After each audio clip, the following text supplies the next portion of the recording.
దేవునికి స్తోత్రం కలుగును గాక. ప్రియదేని బిడ్డలారా, చూస్తూ చూస్తూ సంవత్సరం గడిచిపోయింది. 2026 5వ సంవత్సరం. మనము ఆఖరి రోజుల్లో మనం దేవుని సన్నిధానంలో ఉండడానికి ప్రభు కృప చూపించారు. దాదాపు ఈ పునరుద్ధాన పండుగ ఆఖరి పునరుద్ధాన పండుగ రాత్రి శనివారపు ప్రార్థన కూడా ఆఖరి శనివారపు ప్రార్థన. సంవత్సరాంతం రాకపోయినా కానీ కనీసం ఆఖరి రోజులన్నా దేవుని సన్నిధానంలో మనం గడపాలి. అది దేవుని యొక్క ఆశీస్సులు ఆశీర్వాదాలు పొందుకోవడానికి అవకాశం ఉంటుంది. మరి ముఖ్యమైన విషయం, గృహ కూడుకులు జరిగించుకుందాము అని ఆలోచన కలిగి ఎవరన్నా గృహ కూడుకులు పెట్టుకునేవారు ఉంటే ఏర్పాటు చేసుకుని అన్నప్పుడు మొట్టమొదటిగా శారమ్మ గారు ముందుకు వచ్చి శారమ్మ గారు కూడుక జరిగించుకున్నారు. తర్వాత కస్తూరమ్మ గారు లేదు లేదు లేదు అంటూనే, నాకు డబ్బులు లేవండి, నేను భోజనం కూడా పెట్టలేను అంటూనే మంచి భోజనం మనకి అమ్మగారు పెట్టారు. తర్వాత మూడవదిగా లక్ష్మమ్మ గారి కుటుంబంలో వారు కూడా గృహ కూడిక, వారి కష్టాల్లోనే అనుకున్నారు, కష్టాల్లోనే దేవుడు అద్భుతంగా జరిగించారు. నాలుగవదిగా రాణమ్మ కుటుంబం ఎగిరిపోయి. కనుక ప్రియదేని బిడ్డలారా, దేవునికి ఇవ్వాల్సిన సమయాన్ని, దేవునికి అర్పించవలసిన కృతజ్ఞత అర్పణలను మనము అర్పించాలి. దేవునికి కృతజ్ఞతాస్తుతులు చెల్లించే విషయంలో సంవత్సరం అంతా మన దేవుడు కాపాడాడు అన్నటువంటి విషయాన్ని జ్ఞాపకం చేసుకుంటూ దేవుని సన్నిధానంలో మేము అందరితో చెప్పాం, భోజనాల కార్యక్రమం పెట్టుకోకండి, ఖర్చు పెట్టకండి, డబ్బులు వృధా చేసుకోకండి, కనీసం పలహారం పెడితే చాలు. మరమరాలు అరటిపళ్ళు తీసుకొచ్చి, అరటిపళ్ళు లేకపోతే బెల్లం ముక్క తీసుకొచ్చి పలహారం పెట్టినా దేవునికి ఏది పెట్టినా ఇష్టమే. ఇప్పుడు మనం అనుకుంటాం ఘనంగా చేసేయాలనుకుంటాం, మన దగ్గర డబ్బులు ఉండాలి కదా. చేసిన తర్వాత చేసిన ఖర్చుకి మరలా మనం లెక్కలు వేసుకుంటూ ఉంటాం అప్పుడప్పుడు. కనుక పలహారం పెట్టండి, కూడిక మాత్రం పెట్టుకోండి అని చెప్పాం. దేవునికి కృతజ్ఞత కూడిక పెట్టండి అంతే. పలహారం పెట్టిన ఏమవుతాం, పలహారానికి అయితే మా అయితే 300 రూపాయలు అవుతాయండి. 300 రూపాయలు ఖర్చు పెట్టుకుంటే పలహారం వస్తుంది. పలహారంతో పెట్టి కూడిక పెట్టుకుంటే చాలు కుటుంబంలో.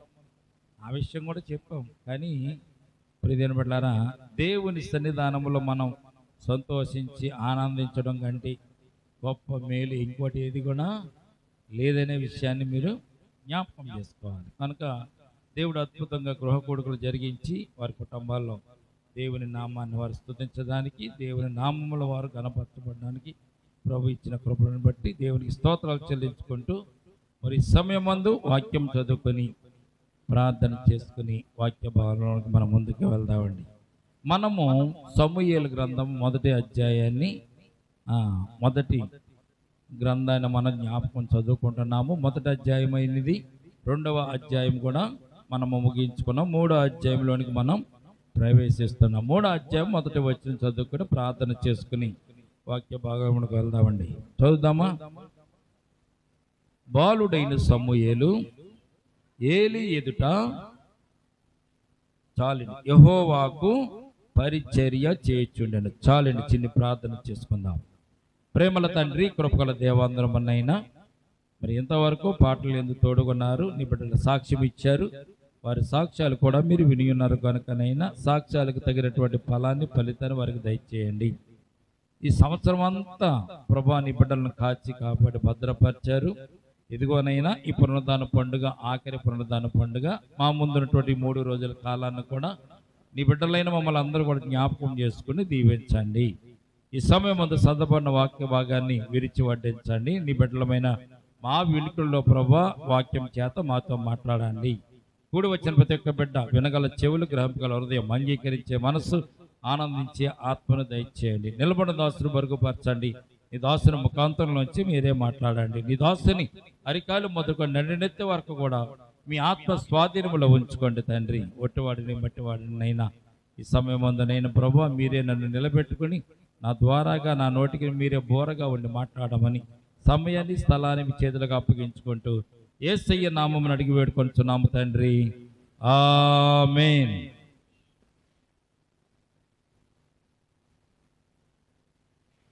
ప్రీతి బిడ్డలారా,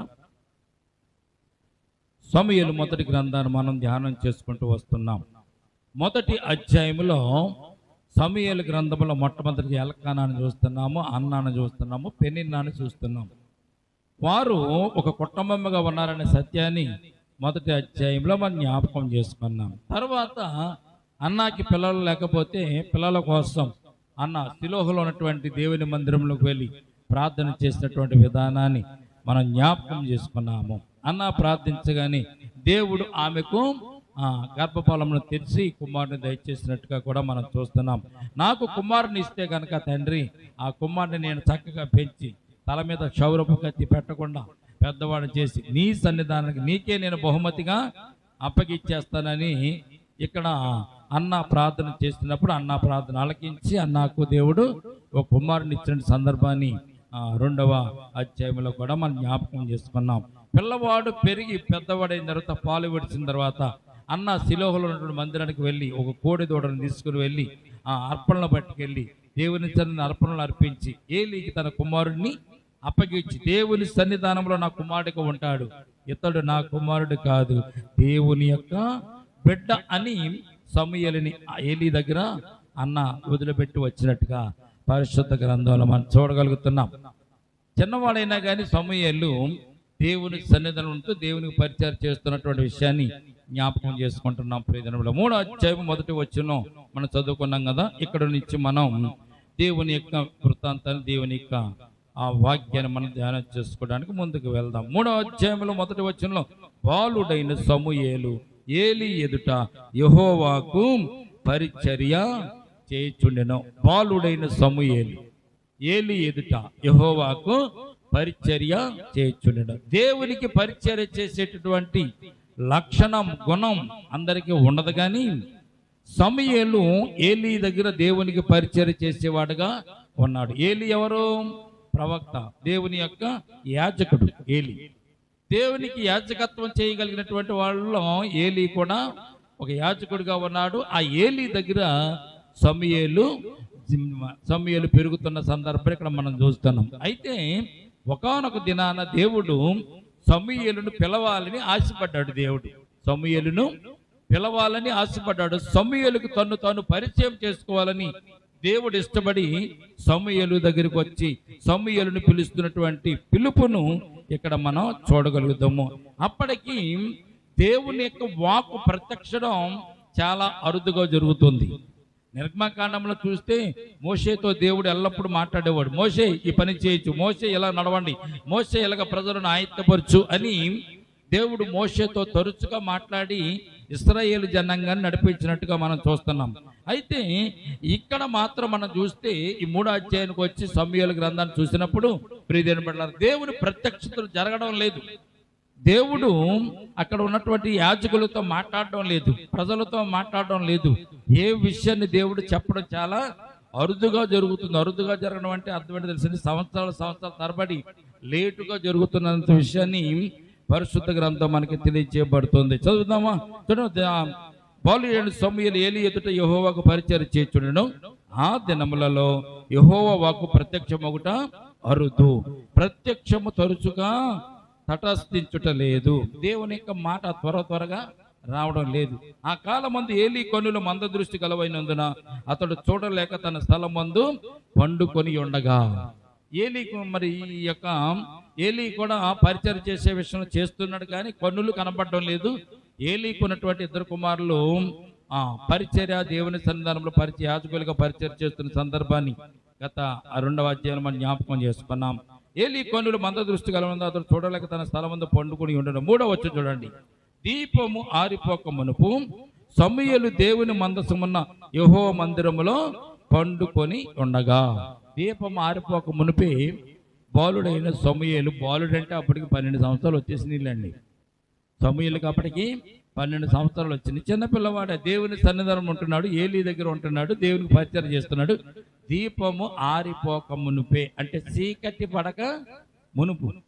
దేవుని మందిరంలో దీపాన్ని వెలిగిస్తారు, నూనెతో దీపాలు వెలిగిస్తారు. వెలిగించిన తర్వాత దీపాలు ఆరిపోక మునుపు సమూయేలు వెళ్ళి దేవుని సన్నిధానంలో పండుకోవడానికి వెళ్ళినట్టుగా మనం చూస్తున్నాం. ఆ రోజుల్లో సమూయేలు ఎక్కడ పడుకునేవాడండి? దేవుని మందసమున్న మందిరంలో సమూయేలు నిద్రపోతూ ఉండేవాడు. దేవునికి స్తోత్రం కలుగునుగాక. అంటే ఎల్లప్పుడూ దేవుని సన్నిధానంలోనే సమూయేలు గడిపేవాడు.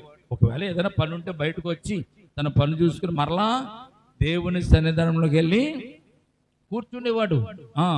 పసితనము నుంచి అతనికి అది అలవాటైంది. పాలు విడిచిన దగ్గర నుంచి తల్లి తీసుకొచ్చి ఏలీ దగ్గర ఉంచినటువంటి రోజు మొదలుకొని ఇప్పటి వరకు కూడా సమూయేలు ఏం చేసేవాడండి? దేవుని మందసం ఉన్నటువంటి మందిరంలోనే పడుకునేవాడు. మరి భయం ఏదా అంటే ఒంటరిగా పడుకుంటే భయం వేస్తుంది కదండి. పిల్లలు పడుకున్నా భయం వేస్తుంది, పెద్దవాళ్ళు ఒంటరిగా పడుకున్నా భయం వేస్తుంది. దేవుని మందిరం పెద్ద మందిరం, అది దేవుని యొక్క కాపుదలు ఉంటుంది మందిరంలో చీకట్లో ఒంటరిగా పడుకునేవాడు. ఒకానొక దినాన్ని సమూయేలు అలాగ పడుకున్న సందర్భంలో దేవుడు సమూయేలుని పిలిచినటువంటి సందర్భాన్ని ఇక్కడ మనం చూస్తున్నాం. 4వ వచనాన్ని చదువుదాం. 4వ వచనం చదవండి. యెహోవా సమూయేలుని పిలిచెను, అతడు చిత్తమండి నేనున్నానని చెప్పి పరిగెత్తుకుని ఏలీ దగ్గరికి వెళ్ళాడంట. దేవునికి స్తోత్రం కలుగునుగాక. దేవుడేమో సమూయేలుని పిలిచాడు. సమూయేలు అని దేవుడు పిలిచాడు. పిలిచేసరికి ఆ పిలుపు సమూయేలు కనబడింది. సమూయేలుగా పిలుపు వినపడ్డ తర్వాత మందిరంలో లోపల ఎక్కడో పడుకున్నాడు, ఏలీ ఎక్కడో బయట ఉన్నాడు. బయట పడుకున్నటువంటి ఏలియా లోపల పడుకున్న మందిరంలో ఉన్నటువంటి సమూయేలుకి ఏలీ పిలిచినట్టుగా అనుకుని గబగబా పరిగెత్తుకుని తన ఏలీ దగ్గర, గురువు గారు ఏలీ దగ్గరికి పరిగెత్తుకుని వెళ్ళి చిత్తమండి నేను ఉన్నానని ఏలీ దగ్గరికి వెళ్ళి ఏలీకి కనబడతాడు. ఏలీ కనబడితే ఏలీ ఏమన్నాడు ఇక్కడ చూడండి. ఏలీ ఏమన్నాడు? 5వ వచనం, ఏలీ దగ్గరకు పోయి నీవు నన్ను పిలిచిదివు కదా, నేను వచ్చి తిని అని. ఏలీని లేపి, అయ్యా గురుగారు నన్ను పిలిచారు, ఎందుకు? నేను వచ్చాను అని ఏలీ దగ్గరికి వెళ్ళి ఏలీతో అంటే ఏలీ ఏమన్నాడంటే నేను పిలవలేదు, నువ్వు వెళ్ళి పడుకోమన్నాడు ఏలీ. అంటే పిలిచింది దేవుడు, దేవుడు పిలిచాడని తెలియక తన గురువు గారు పిలిచాడు అనుకుని త్వరతనగా పరిగెత్తుకుని పడుకున్నవాడు దిగ్గున లేచి ఏలీ దగ్గరికి వెళ్ళి మీరు నన్ను పిలిచారు, నేను వచ్చానని చెప్తున్నాడు. ప్రియదేవుని బిడ్డలారా, జ్ఞాపకం చేసుకోండి. ఇంట్లో తల్లిదండ్రులు పడుకుంటూ ఉంటారు, పిల్లలు బయట ఆడుకుంటూ ఉంటారు. ఆడుకున్నప్పుడు ఒకవేళ వాళ్ళకైతే దెబ్బ తగిలి అమ్మా అని వాళ్ళు పిలిస్తే ఎంత నిద్రలో ఉన్నా కానీ తల్లి ఏం చేస్తుంది తెలిసింది? దిగ్గున లేచి తన కొడుకు దగ్గరికి పరిగెత్తుకుని వెళ్తూ ఉంటుంది. ఎందుకో తెలిసింది? తల్లి ప్రేమ, తల్లి ఆదరణ పిల్లల మీద అంతా ఎలక్ట్గా ఉంటుందన్న విషయం జ్ఞాపకం చేయడానికి ఈ సందర్భాన్ని మీకు తెలియజేస్తున్నాను. పిల్లలు పడిపోయినా, కేక వేసినా, తల్లి అని అరిసినా, తన కుమారుడు అరిచారో లేకపోతే బయట వాళ్ళు అరిచారో తల్లికి గమ్ముని జ్ఞాపకం ఉంటుంది. తన పిల్లల యొక్క కేక బయట వాళ్ళ కేక కంటే తన కుమారుడికి కేక చాలా స్పష్టంగా వినపడుతుంది అనమాట. 100 మంది పిల్లలు ఉండి 100 మంది పిల్లలు తన అమ్మని పిలిచినా కానీ తన కొడుకు ఎక్కడ ఉండి పిలిచాడో తల్లికి బాగా గుర్తుంటుంది. అందుకే దేవునికి కూడా తన బిడ్డలు ఎక్కడున్నా కానీ దేవునికి బాగా గుర్తు. ఆర్తనాదాలతో, ఆపదలతో పిలిచే వారి యొక్క పిలుపులు, ఆనందంతో పిలిచే పిలుపులు దేవునికి రెండూ తెలుసు. కనుక సమూయేలుకి దేవుని పిలుపు అప్పటికి ప్రప్రథమంగా దేవుడు సమూయేలుని పిలిచిన సందర్భం, మొట్టమొదటిగా దేవుడు పిలిచిన సందర్భము. కనుక సమూయేలు ఏమనుకున్నాడంటే మా గురువు గారు పిలిచారేమని గురువు గారు చిత్తమండి అని చెప్పి దిగ్గున లేచి ఆలస్యం చేయకుండా ఏలీ దగ్గరికి వెళ్ళి అయ్యా మీరు నన్ను పిలిచారు, నేను వచ్చి తిని ఏమని అడిగాడు. అప్పుడు నువ్వు నేను నిన్ను పిలవలేదు, నీవు వెళ్ళి పండుకోమని ఏలీ చెప్పారు. ఎవరికి? సమూయేలుకి. ఏలీకి కూడా ఏం అర్థం కాలేదు. నేను ఎప్పుడు పిలిచాను, నేను ఎవరు పిలిచాడు అనిపించింది అని అడగల ఏలీ. ఏదో నేను పిలిచాను అనుకున్నాడు, వెంటనే దగ్గరకు వచ్చాడు కాబట్టి వెళ్ళి పడుకో, నేను పిలవలేదు అని చెప్పినట్టుగా మనం ఇక్కడ చూస్తున్నాం. 2వసారి చూడండి, 6వ వచనం. యెహోవా మరలా సమూయేలును పిలవగా సమూయేలు లేచి ఏలీ వద్దకు పోయి చిత్తము నీవు నన్ను పిలిచితివి గనుక నేను వచ్చి తిని అని చెప్పినట్టుగా ఇక్కడ మనం చూస్తున్నాం. దేవునికి స్తోత్రం కలుగా. అయితే 2వ మారు కూడా దేవుడు పిలిచాడు. దేవుడు పిలిస్తే ఏలీ దగ్గరికి వెళ్ళాడు. చిత్తం నేను ఉన్నానని చెప్పి వచ్చి నువ్వు నన్ను పిలిచితివి కదా, నేను నీ దగ్గరికి వచ్చిందని చెప్పాడు. 3వ మాట కూడా చదువు, 8వ వచనం చూడండి. యెహోవా 3వ మారు సమూయేలును పిలవగా అతడు లేచి ఏలీ దగ్గరికి పోయి, మళ్ళా ఇదే సందర్భం. ఒకసారి పిలిచాడు, గవ్వ వెళ్ళాడు. రెండోసారి పిలిచేటప్పటికి మళ్ళా రెండోసారి కూడా వెళ్ళాడు. 3వసారి పిలిచేసరికి మనం ఏమంటాం తెలుసా? నన్ను పడుకోనిత్తలేదు ఈ ముసలోడు, అస్తమాలు పిలుస్తున్నాడు, చిచి ఇక నేను వెళ్ళను అని మనం ఏం చేస్తాం? మానేస్తాం. ఎవరన్నా ఒకసారి పిలిచారండి, నేను కాదన్నాడు. రెండోసారి పిలిచారు, నేను కాదన్నాడు. ఇక 3వసారి పిలిచినప్పుడు ఏమనుకుంటాడు? తెచ్చాడు అలాగే పిలుస్తా ఉంటాడు, వెళ్తే కాదంటున్నాడు, ఇక నేను వెళ్ళను ఆడ దగ్గరికి అని మనం ఏం చేస్తాం? కోపం వచ్చి మనకి భీష్మించుకుని కూర్చుంటాం. ఇది మానవుని యొక్క స్థితి. మానవునికి ఉన్నటువంటి ఆలోచన, ఒకసారి చెప్తే వింటాడు, రెండోసారి చెప్తే కొద్దిగా వింటాడు బద్ధంగా, 3వసారి చెప్తే మాత్రం వినడానికి ఇష్టపడాడు. ప్రియమైన బిడ్డలారా, దేవుడు మొదటిసారి పిలిచినప్పుడు ఏలీ అనుకుని వెళ్ళాడు, రెండోసారి పిలిచినప్పుడు ఏలీ అనుకుని వెళ్ళాడు, 3వసారి పిలిచినప్పుడు కూడా దేవుడు అని అనుకోలేదు సమూయేలు. ఎందుకంటే దేవుని స్వరం ఎలాగుంటుందో, దేవుడు ఎలాగుంటాడో సమూయేలుకి అప్పటికి తెలియదు కనుక. దేవునికి స్తోత్రం కలుగును గాక. 3వసారి కూడా పిలిచినప్పుడు ఏలీ దగ్గరికి వెళ్ళిపోయి, ఏలీ దగ్గరికి, గురుగారు నన్ను పిలిచారు, మీరు వచ్చింది ఏం కావాలి మీకు అని. అప్పటికి ఏలీకి అర్థమైందంట. అప్పటికి 3వసారి పిలిచేసరికి నా పిలుపు కాకపోయినా నా దగ్గరికి పరిగెత్తుకు వస్తున్నాడు, ఏమై ఉంటుందని చెప్పి ఏలీకి అప్పటికి అర్థమయ్యి, అప్పుడు ఏలీ అంటున్నాడు, ఈసారి మరల నిన్ను ఎవరన్నా పిలిస్తే చిత్తమండి.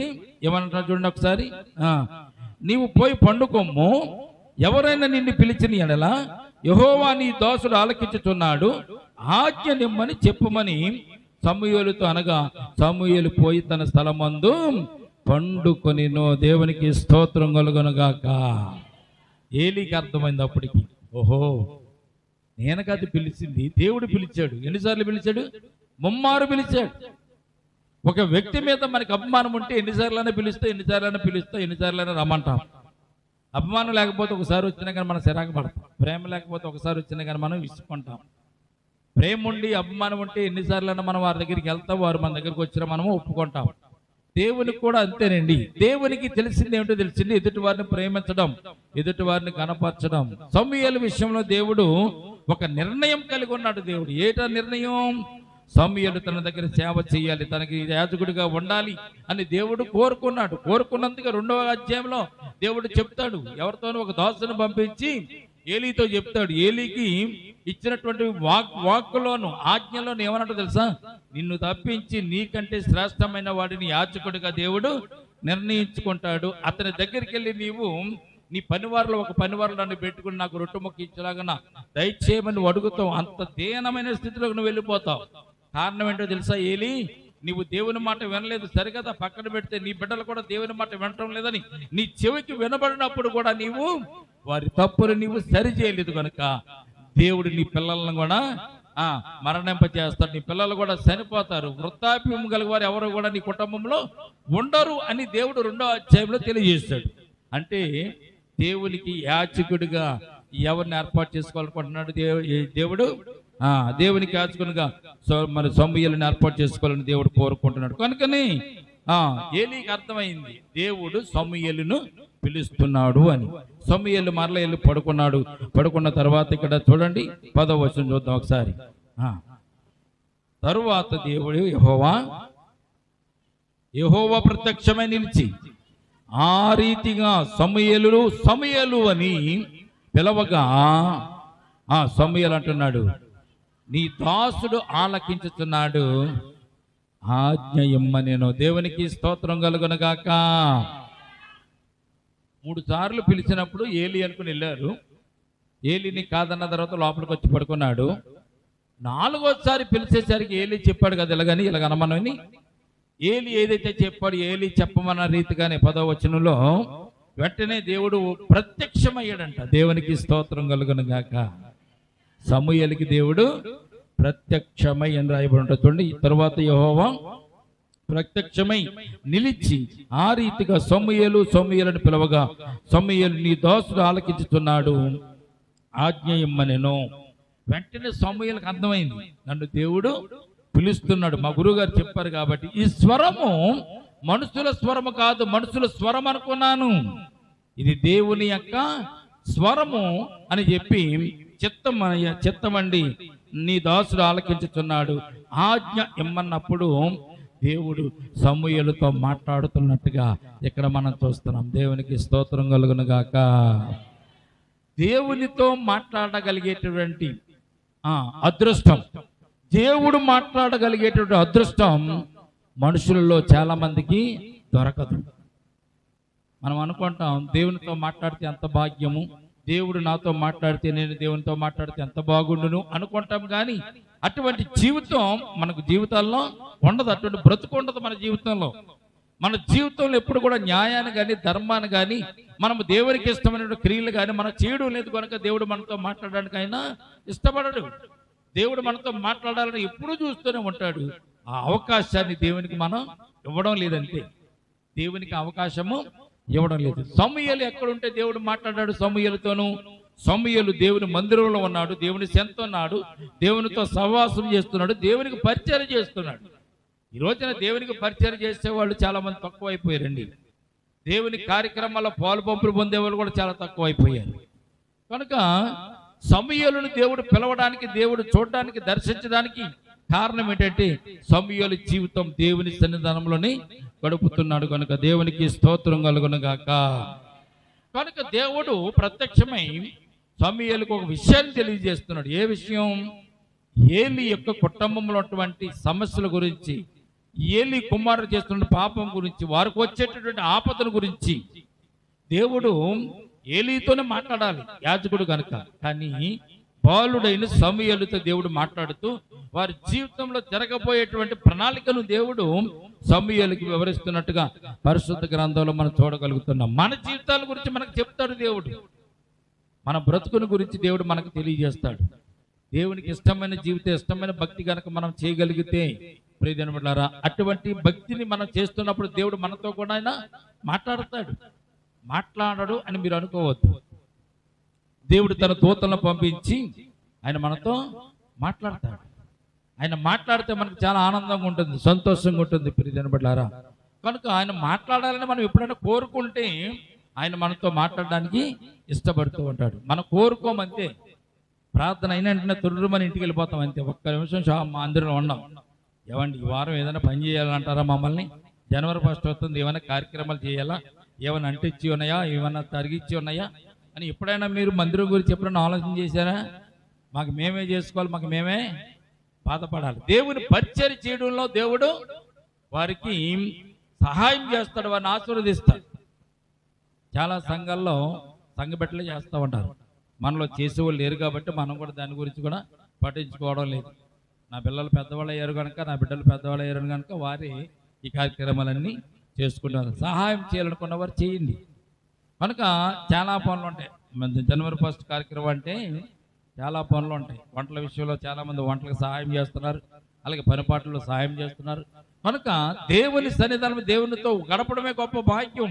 అలా గడిపే వారి జీవితంలో దేవుడు అద్భుత కార్యాలు జరిగిస్తూ ఉంటాడని సత్యాన్ని ఇక్కడ మనకి తెలియజే. 11వ వచనం, అంతటా యెహోవా సమూయేలుతో ఇలాగూ సెలవిచ్చాను. అంతటా దేవుడు సమూయేలుతో సెలవిస్తున్నాడు. సమూయేలుతో చెప్తున్నాడు ఎవరి గురించి? ఏలీ గురించి.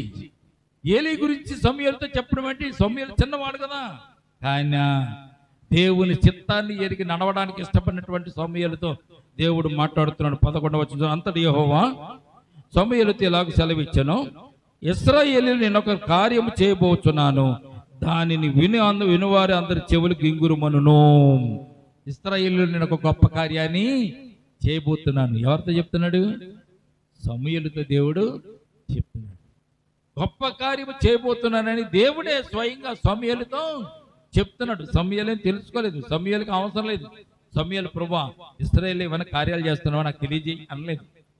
దేవుడు తనకు తాను సమూయేలుకి ఈ వృత్తాంతము చెప్పడానికైనా వచ్చినట్టుగా మనం చూస్తున్నాం. 12వ వచనం, ఆ దినమున ఏలి యొక్క ఇంటి వారిని గురించి నేను చెప్పినదంతయు వారి మీదకి రప్పింతును, దాన్ని చేయ మొదలుపెట్టి దానిని ముగింతును. సమూయేలు ఏలి గురించి చెప్పినటువంటి, ఏలి కుటుంబం గురించి చెప్పినటువంటి సంగతులన్నీ కూడా నేను నెరవేరుస్తాను, దాన్ని ప్రారంభించాను, దాన్ని మరలా ముగిస్తాను అని చెప్పి సమూయేలుతో దేవుడు ఇక్కడ తెలియజేస్తున్నట్టుగా మనం చూస్తున్నాం. తన కుమారుల తమ్మును తాము శాపగ్రస్తులుగా చేసుకొనుచున్నారని తానెరిగియు వారిని అడ్డగించలేదు కనుక అతని ఇంటికి నిత్యమైన శిక్ష విధింతునని నేను అతనికి తెలియజేస్తున్నాను. ఏమంటున్నాడు తెలుసండి?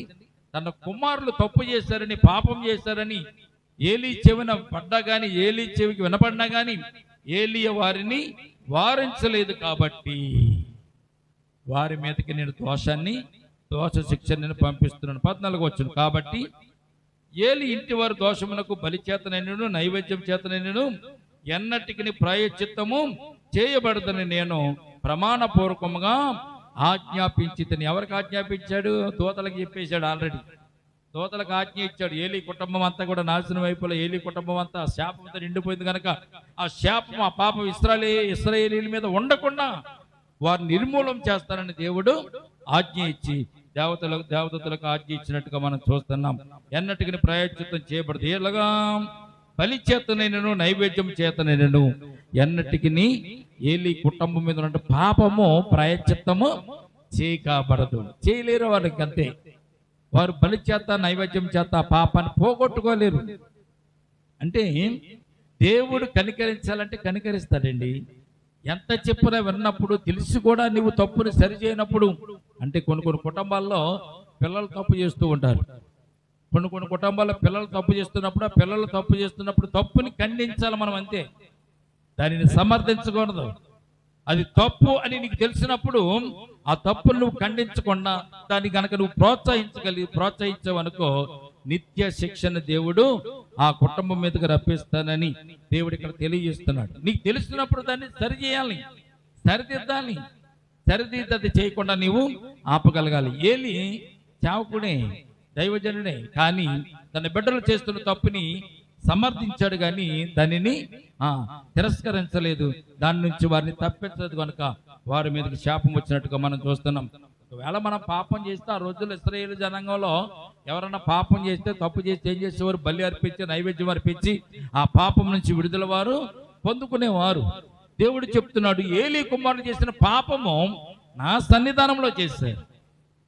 అర్పణలు బలులు అర్పించడానికి వచ్చినటువంటి స్త్రీలతో వారు వ్యభిచారం చేశారు.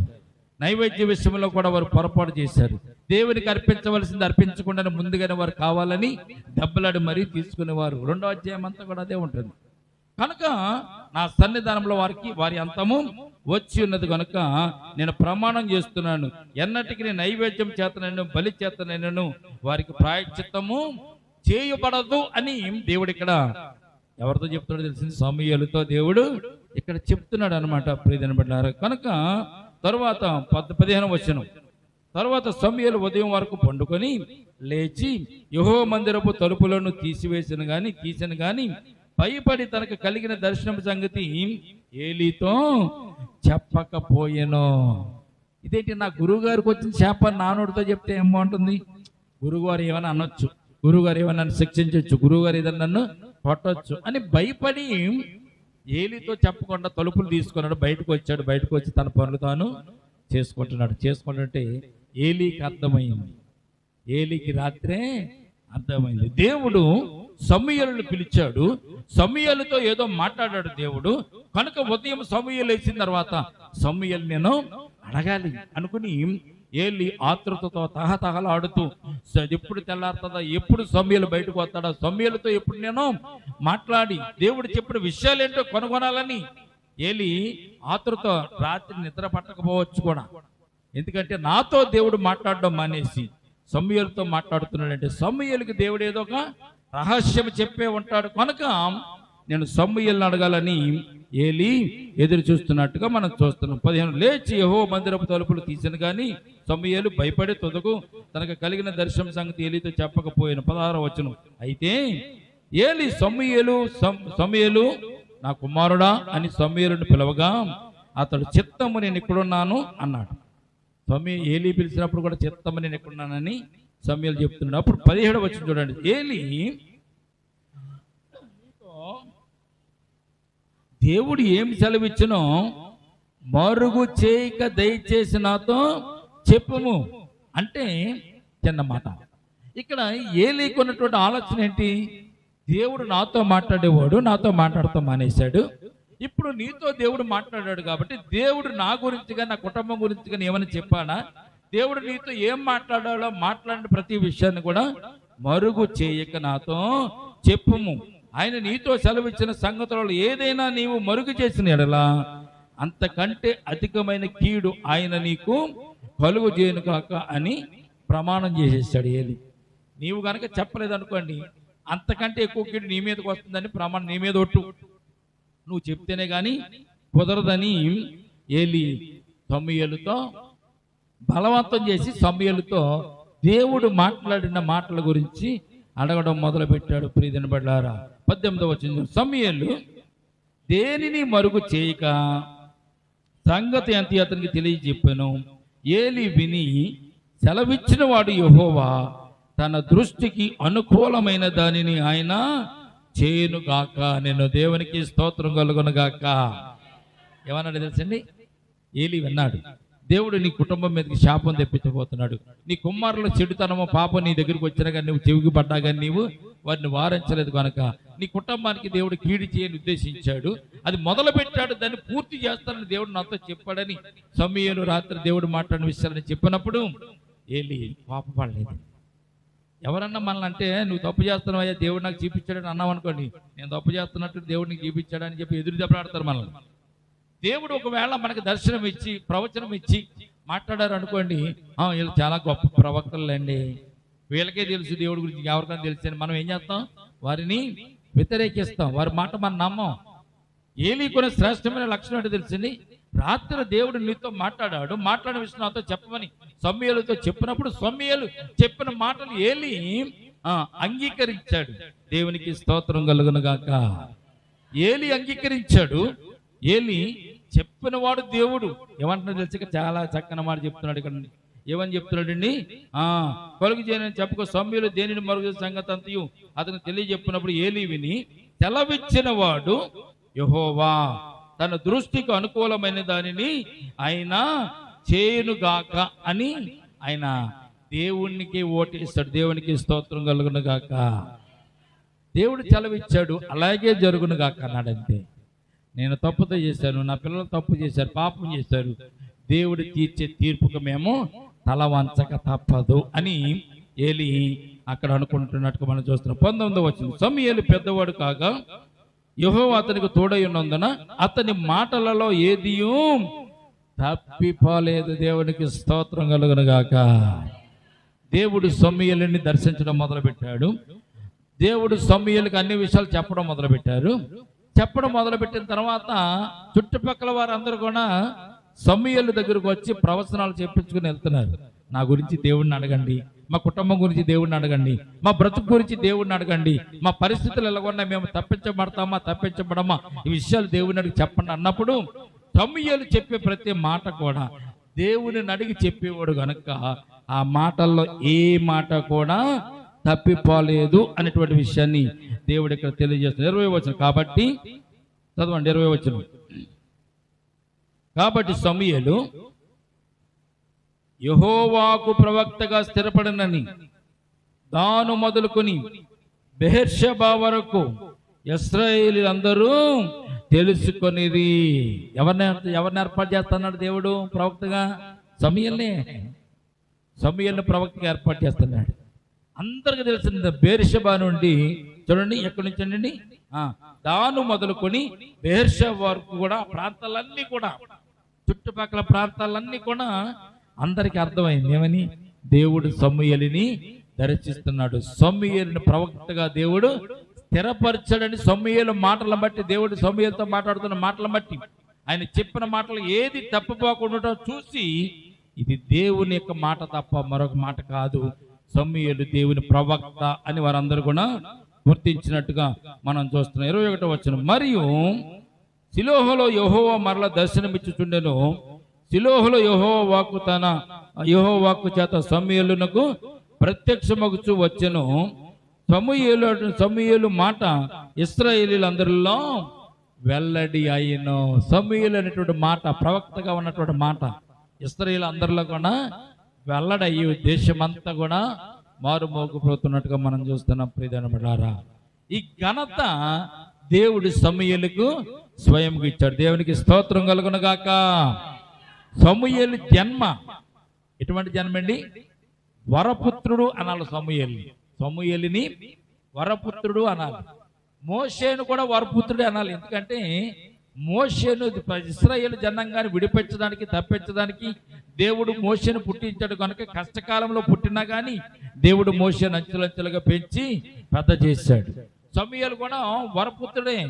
కోరుకుంది అన్న కోరుకుని దేవుని చెంద ప్రార్థన చేస్తే సమూయేలు పుట్టాడు కనుక దేవుని వరమ చేత సమూయేలు పుట్టినవాడు కనుక సమూయేలుకి దేవునికి అవినాభావ సంబంధము ఉంది కనుక ప్రవక్తగా సమూయేలుని దేవుడు ఏర్పాటు చేసుకున్నాడు. ఈ విషయాలన్నీ కూడా ఇశ్రాయేలీయులలో అందరూ, ఇశ్రాయేలు నోట అంతా కూడా సమూయేలు ప్రవక్త వారందరూ కూడా వెల్లడ చేసుకుని సమూయేలు దగ్గరికి రావడం మొదలు పెట్టారు. కనుక ప్రియమైన ఇశ్రాయేలుకు సమూయేలు కూడా ఒక గొప్ప ప్రవక్తగా ఉండి అనేక సేవలు అందించినట్టుగా లేఖన భాగాల్లో మనం చూస్తున్నాం. 4వ అధ్యాయాన్ని మనం జ్ఞాపకం చేసుకున్నప్పుడు 4వ అధ్యాయంలో సమూయేలు చెప్పిన మాటలు చెప్పినట్టుగా జరిగిన సందర్భాలు, అనేకమైన సందర్భాలు సమూయేలు జీవితంలో ఉంటాయి. కనుక మనము వచ్చే ఆదివారం మరొక్కసారి ఈ సమూయేలు 4వ అధ్యాయం చదువుకుంటూ మనం ముందుకు వెళ్తాం. సమూయేలును పిలిచిన దేవుడు నిన్ను నన్ను కూడా పిలిచి, సమూయేలును దీవించిన దేవుడు నిన్ను నన్ను కూడా దీవించి, సమూయేలు ప్రవక్త ఏర్పాటు చేసుకున్న దేవుడు మన జీవితాల్లో మనల్ని కూడా ఆయన బిడ్డలుగా ఏర్పాటు చేసుకుని అన్ని విషయాలలో మనకు ఆయన తేటగా తెలియజేస్తూ దేవుని వాక్కును మనం జ్ఞాపకం చేసుకుంటూ వాక్యాన్ని మనం అర్థం చేసుకున్నటువంటి స్థితిగతులను కూడా మనకు దయచేయాలని దేవుని పేరట కోరుకుంటున్నాను. చిన్న మాటలు దేవుడు దీవించి అటు రీతిగా సమూయేలును దీవించిన దేవుడు మనల్ని కూడా దీవించాలని మనం ఈ సమయం ముందు ప్రార్థన చేసుకుందాం. ఈ మాట దీవించి ఆశీర్వదించును గాక. ఆమేన్. తలలు వంచండి, ప్రార్థన చేసుకుందాం. ప్రేమల తండ్రి, కృపగల దేవాంధ్రమునైనా ఇవరైన ప్రభు ఈ పునరుత్థాన పండుగలు సమూయేలు గ్రంథము నైనా 3వ అధ్యాయాన్ని మనం జ్ఞాపకం చేసుకోవడానికి, 3వ అధ్యాయాన్ని ధ్యానం చేసుకోవడానికి ప్రభా మీరు మాకు ఇచ్చిన శ్రేష్టమైన కృపను బట్టి వేలాది వందనాలు, స్తుతులు, స్తోత్రాలు తండ్రి. కూడి వచ్చిన సంఘాన్ని, సంఘ బిడ్డలు మీరు జ్ఞాపకం చేసుకోండి. సంఘంలో ఉన్న ప్రతి అక్రతల అవసరత తీర్చండి. ఎంతవరకు కాపాడండి దేవా. ఇదిగో నేను ప్రభు మా ముందున్నటువంటి కార్యక్రమాలను ప్రభునైనా మీరు దీవించి ఆశీర్వదించండి. నేను ప్రభు ఈ పునరుద్ధాన పండుగతో 2025వ సంవత్సరంలో పునరుద్ధానపు ఆదివారాలు ప్రభు ముగిసినవినైనా మరి నూతన సంవత్సరం మేము ప్రవేశించి నూతనముగా మరొక్కసారి నీ సన్నిధానంలో మేము కనబడేంత వరకు మీ కాపుదల, మీ కృప సంఘానికి నీ బిడ్డలను మాకును దయచేయండి. కూడి వచ్చిన ప్రతి ఒక్క బిడ్డ జ్ఞాపకం చేసుకుంటున్నైనా సమూయేలును పిలిచినట్టుగా ప్రభా నీ బిడ్డలను కూడా పిలవమని, సమూయేలుతో మాట్లాడినట్టుగా నీ బిడ్డలతో కూడా మాట్లాడమని సమయం మీద మేము కోరుకుంటున్నాం. ఈ సమయం అంతా నేను ప్రభు కూడి వచ్చిన సంఘాన్ని, సంఘ బిడ్డలు జ్ఞాపకం చేసుకోమని, నూతన సంవత్సరానికి సిద్ధపడడానికి వారి హృదయాలు, వారి మనసులో, వారి తలంపులు, వారికి ఉన్నటువంటి స్థితిగతులన్నీ కూడా సరిదిద్ది నేను ప్రభు నూతనమైన సంవత్సరంలో నూతనమైన మనసుతో, నూతనమైన ఆత్మతో, నూతనమైన జీవముతో ముందుకు సాగడానికి మీ కృప దయచేయమని, ఈ సమయం అంతా చెప్పని మాటలు బిడ్డల హృదయాలు ఫలింపచేయమని యేసయ్య ఉన్నతమైన పరిశుద్ధ నామమున ప్రార్థించి మిక్కిలి వినయముతో బ్రతుకులాడి వేడుకొంచున్నాము తండ్రి. ఆమేన్.